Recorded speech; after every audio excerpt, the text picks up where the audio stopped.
Cuando la especie humana estaba saliendo de las nieblas de la prehistoria, cuando vivía de cazar en los bosques primigenios, no tenía capacidad de cambiar el paisaje.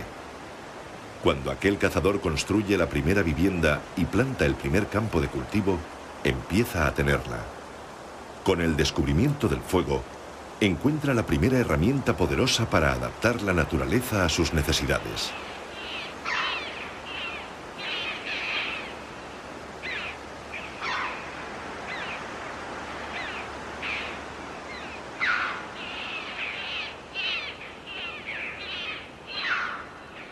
La capacidad de intervención sobre la naturaleza se multiplica cuando la humanidad inventa máquinas que ya no funcionan con la fuerza muscular.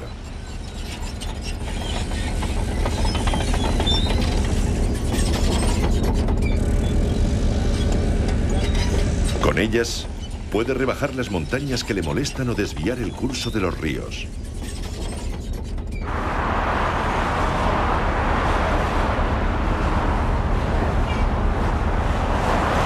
Gracias a esta ayuda mecánica, los territorios de la Europa occidental comienzan en el siglo XIX una de las transformaciones más profundas que ha conocido el planeta desde que lo habita el hombre. A veces es difícil saber con un cierto detalle cómo eran esos territorios antes del Gran Cambio. No es el caso del País Valenciano, que dispone de una descripción exacta y documentada, tan meticulosa que lo describe pueblo a pueblo, palmo a palmo.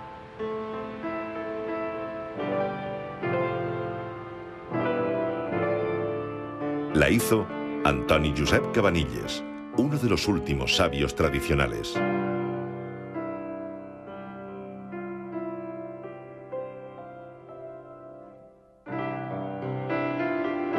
Ha pasado a la historia como botánico, quizá el más grande que haya tenido nunca España. Pero Cabanilles también dominaba la geología de su tiempo, la historia, la geografía, las matemáticas y la cartografía, aparte de ser teólogo, filósofo y educador. Además de esta formación clásica, se había insuflado del espíritu ilustrado en el París de Voltaire y de Rousseau.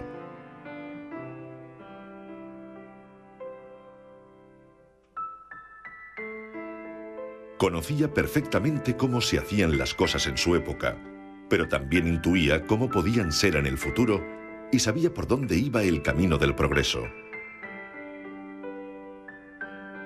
Aparte de renovar la botánica, Cabanilles se pasó 20 meses recorriendo las tierras valencianas con una mirada nueva. Su reconocimiento quedó plasmado en uno de los libros valencianos más reeditados: Observaciones sobre la historia natural, geografía, agricultura, población y frutos del Reino de Valencia.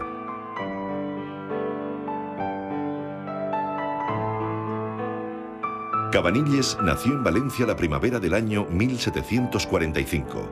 Hacía solo 30 años de la batalla de Almansa, donde los valencianos habían perdido su autogobierno.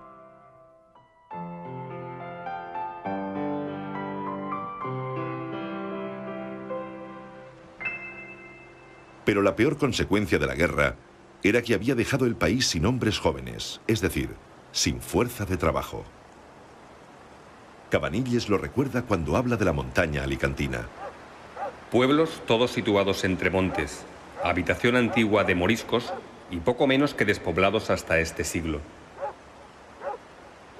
Buena parte de los valencianos vivía en poblaciones muy pequeñas o en masías aisladas, con total dependencia de las cosechas y de la cría de ganado.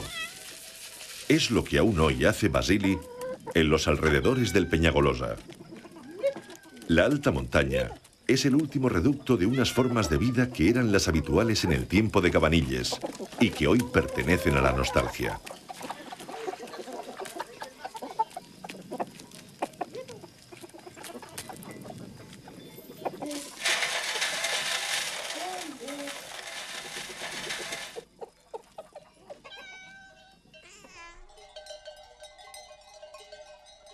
Pero entre la vida de Basili y la que llevaban los contemporáneos de Cabanilles hay diferencias y matices muy importantes.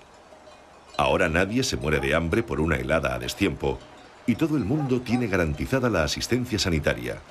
A cambio, las personas nos hemos alejado de la naturaleza, tanto que en muchas ocasiones olvidamos que es ella la que nos da de comer.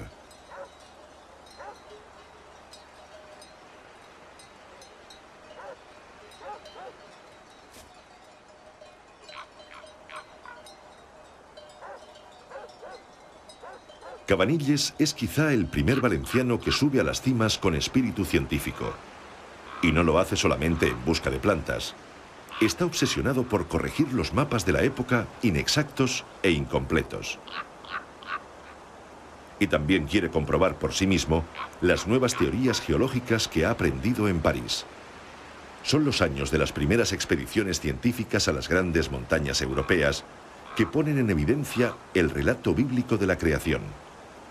La edad del planeta que establecen las escrituras no puede explicar los fenómenos geológicos que observan estos científicos en los Alpes y en los Pirineos.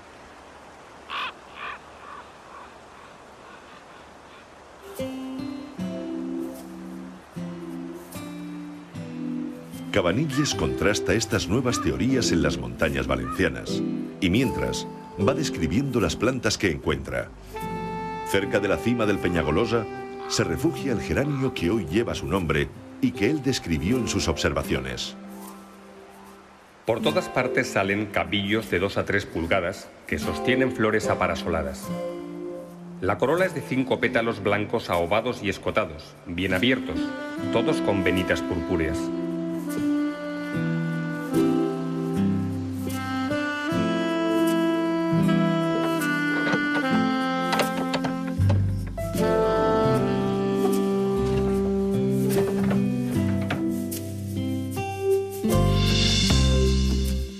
Cientos años después, la vida rural que conoció Cabanilles se apaga de manera inexorable y con ella se va una sabiduría ancestral que ya no encuentra heredero en quien perpetuarse. Se van los últimos que saben captar los mensajes de la naturaleza. Se pierde la habilidad de edificar con piedra seca. Masías, muros y márgenes se desportillan irremediablemente.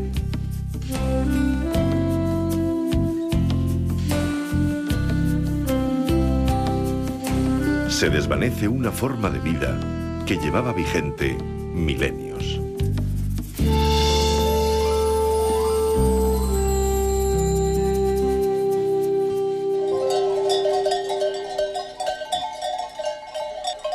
Cabanilles aún nos describe grandes rebaños de ovejas y de cabras. Son los animales que mejor se adaptan a los pastos mediterráneos, escasos y poco tiernos. La ganadería ha influido sin duda en la falta de bosques que presenta el territorio valenciano. Pero la deforestación no es un problema reciente. La destrucción de los robledales y los carrascales ya estaba muy avanzada hace 2 siglos.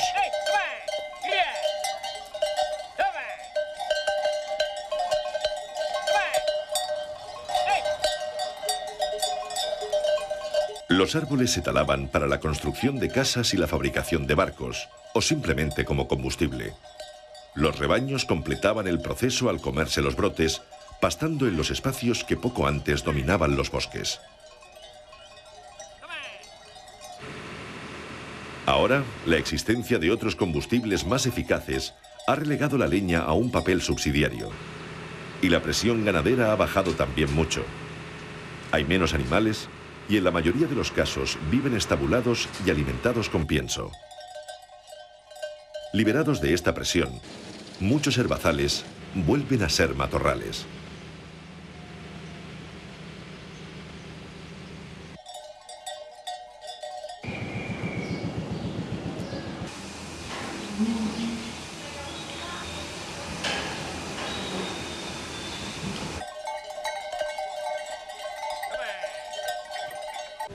La otra cara de la moneda es la peor calidad de los productos ganaderos. La carne es más grasa a causa de la inmovilidad del ganado. En la leche aparecen rastros de los diversos productos químicos incluidos en el pienso. El pastor ni siquiera sabe qué comen los animales. El trato ancestral entre humanos y bestias se tramita ahora a través del ordenador.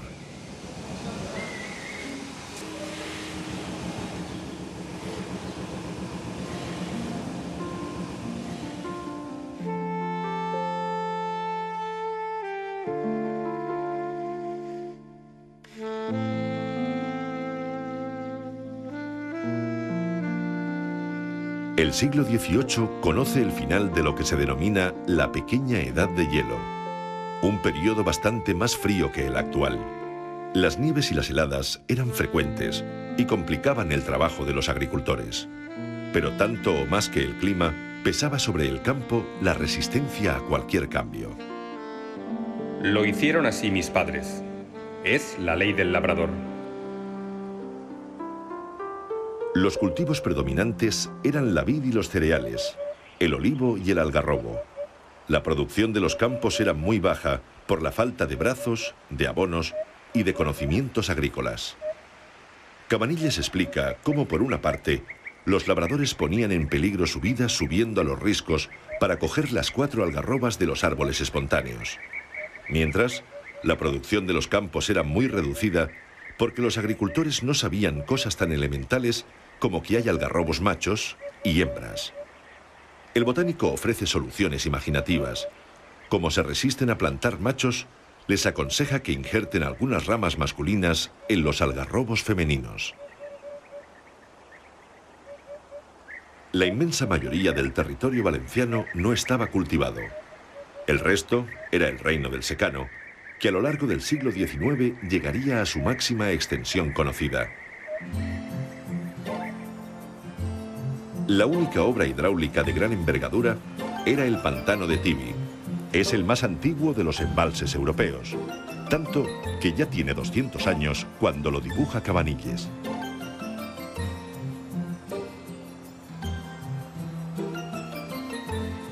Incluso en los márgenes de los ríos era difícil regar. El agua solo podía ser extraída a través de norias.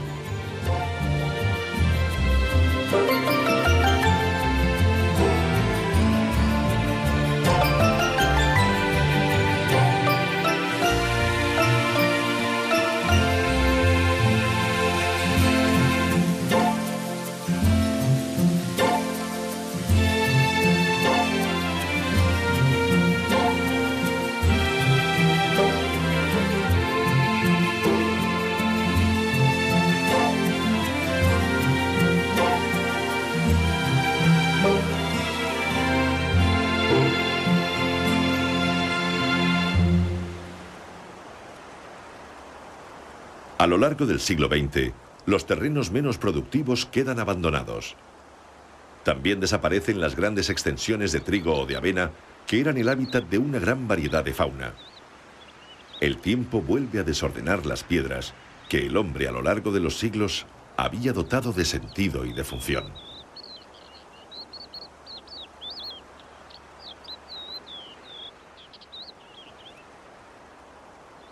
Los campos yermos van siendo invadidos lentamente por la vegetación natural. Las hierbas hacen una primera cobertura. Después vendrán matas pequeñas como el tomillo y otras más grandes como el romero y las aliagas. Se configura así un matorral, a menudo con pinos. En muchos casos el proceso se detendrá en este punto. En otras tierras más afortunadas, la sucesión vegetal continuará hacia el carrascal o el alcornocal. Estos son los bosques más desarrollados que podemos encontrar en las tierras valencianas. Cabanilles aún encontraba zonas con vegetación original mientras recorría lentamente los caminos valencianos. 3 horas se emplean para hacer la única legua que los separa. Es preciso vadear el río para pasar de un lugar a otro, no habiendo puente alguno, y es peligroso hacerlo en tiempo de lluvia. Suceden muchas desgracias. Los caminos seguían el relieve natural, fuera llano o empinado. Los puentes eran prácticamente las únicas infraestructuras. De hecho, la primera vez que Cabanilles va a París, invierte 2 meses en el viaje.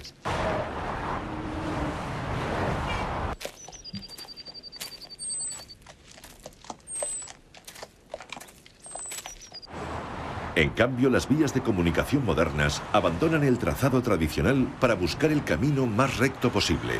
Para conseguirlo, alteran el paisaje con viaductos, taludes y túneles. El concepto mismo de paisaje va desapareciendo, borrado por la velocidad del viajero. El camino deja de tener importancia. Es solamente un fastidio inevitable que nos apresuramos a reducir cuanto más mejor. El camino es el peaje. El precio que nos permite pasar de una habitación cerrada a otra idéntica, aunque esté a miles de kilómetros.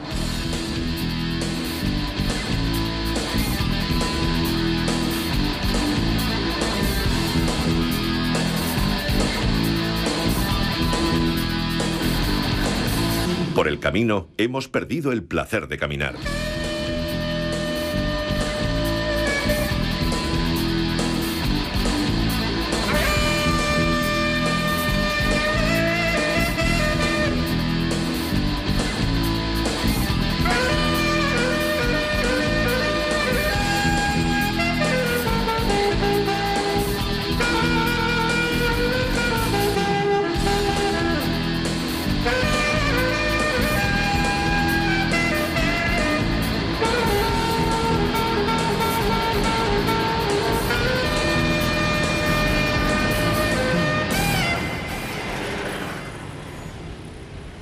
Tanto como los caminos, han cambiado las ciudades actuales, y con ellas los ciudadanos que las habitan, inmersos en un ritmo de vida acelerado.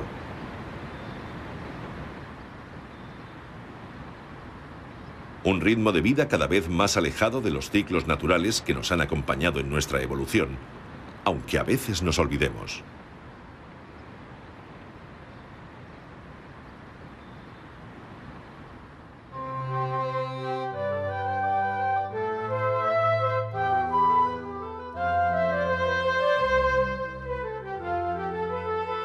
Cabanilles era un hombre de ciudad. A lo largo de la infancia y de la juventud, el futuro botánico solo salió de Valencia para pasar algunas temporadas veraniegas en Moixent. Y en la madurez, por mucho que trate con plantas de las antípodas, apenas ha recorrido los alrededores de París y de Madrid. Justamente la principal crítica que siempre le hacen sus rivales es que es un botánico de gabinete.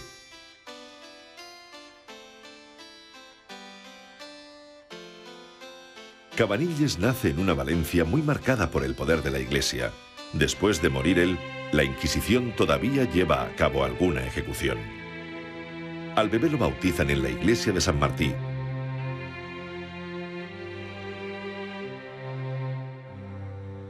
Al lado de la pila bautismal, San Francisco predica a los peces.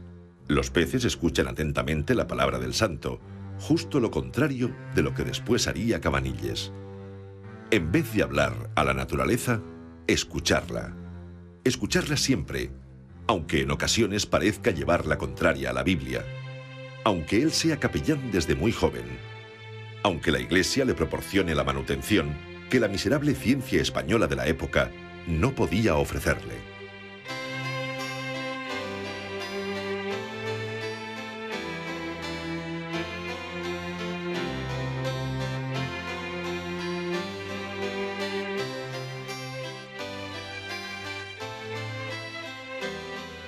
Cabanilles se licencia en Filosofía y en Teología en la Universidad de Valencia. Los estudios filosóficos de la época incluían muchas disciplinas que hoy consideramos científicas. Por ello, puede presentarse a las cátedras de Física y de Matemáticas. Como fracasa en el intento, se ve obligado a trabajar como preceptor de los hijos del oidor de la audiencia. No podía sospechar que este trabajo de plácida apariencia lo arrastraría fuera de España y lo alzaría a la cima de la ciencia de su tiempo. El precio de la fama sería una larga estancia en tierras frías y húmedas, como le había pasado a Lluís Vives 2 siglos atrás.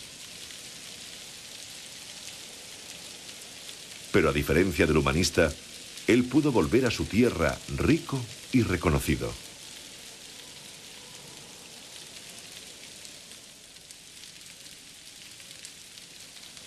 Madrid es, después de cortos periodos en Oviedo y Cartagena, el siguiente escalón en la imparable ascensión de Cabanilles. En la corte de Carlos III se encuentra con los valencianos más ilustres del momento, emigrados a la capital en busca de nuevos horizontes. De ellos aprende modales cortesanos y habilidades para ascender.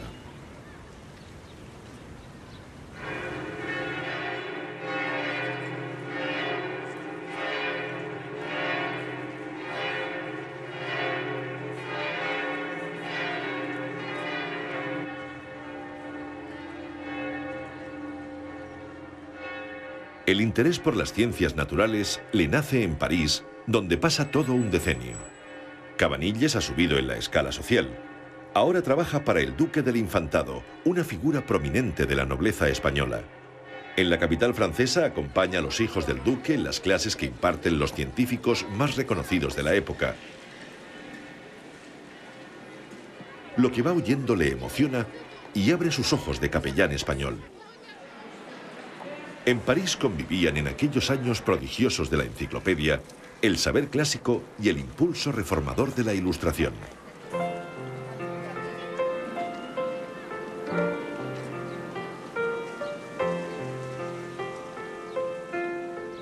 De todo lo que aprende, es la botánica lo que más le atrae. Comienza a visitar el Jardín del Rey, que tenía las mejores colecciones de plantas.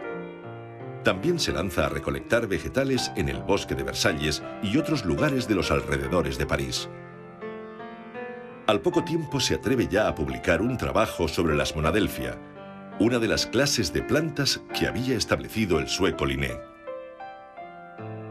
Ya en esta primera obra, Cabanilles se separa de la doctrina ortodoxa y recibe numerosas críticas. Pero eso, más que preocuparlo, lo halaga.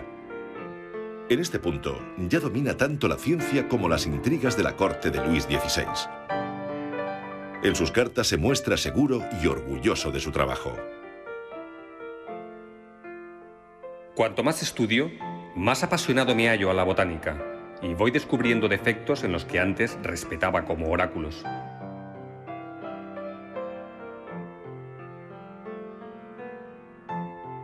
Su vanidad está justificada. Cabanilles brilla en toda Europa. Las sociedades científicas, desde Londres a San Petersburgo, lo hacen socio. Lamarck, el botánico más destacado del momento, le encarga algunos de los artículos de la enciclopedia que está dirigiendo. Sin más ayuda que un rudimentario microscopio, Cabanilles hace unas descripciones escrupulosas. Todo con un aparato que difícilmente podría conseguir 50 aumentos, cuando la ciencia moderna llega fácilmente a los 50.000. Desde entonces, la técnica nos ha permitido adentrarnos en las estructuras más pequeñas de los seres vivos. Por contra, este avance hace imposibles los científicos integrales del estilo de Cabanilles. La ciencia actual la hacen personas que cada vez saben más de un sector de la naturaleza cada vez más reducido.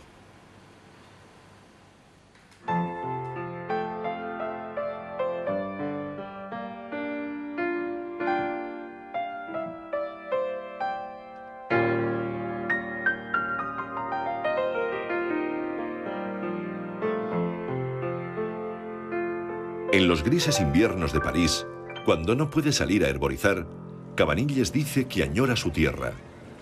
En realidad, él no hubiera dejado Francia de no verse obligado por uno de los mayores cataclismos sociales de la historia. En España le esperaba una sociedad arcaica y una ciencia primitiva. En la capital francesa, en cambio, está tocando la gloria. La Academia de las Ciencias acoge con elogios cada uno de sus trabajos. Tiene un trato de igual a igual con los botánicos más prestigiosos del mundo. Puede acceder a las mejores bibliotecas y a los herbarios más completos.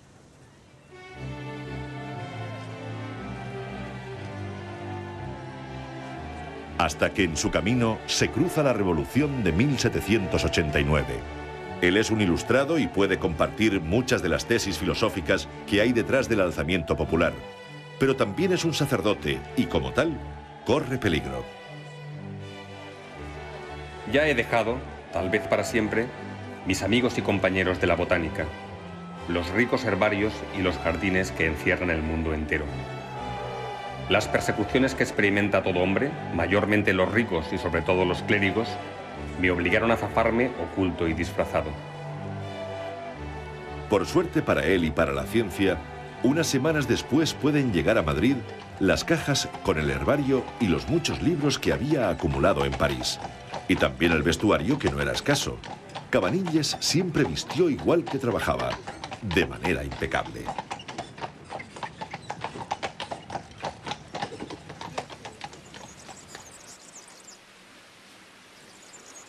La frustración que podía sentir por aquella repatriación forzosa se disuelve cuando vuelve a descubrir Valencia. Nos habla entusiasmado de una huerta en perpetua producción y de un río seco porque se aprovechaba al máximo para regar.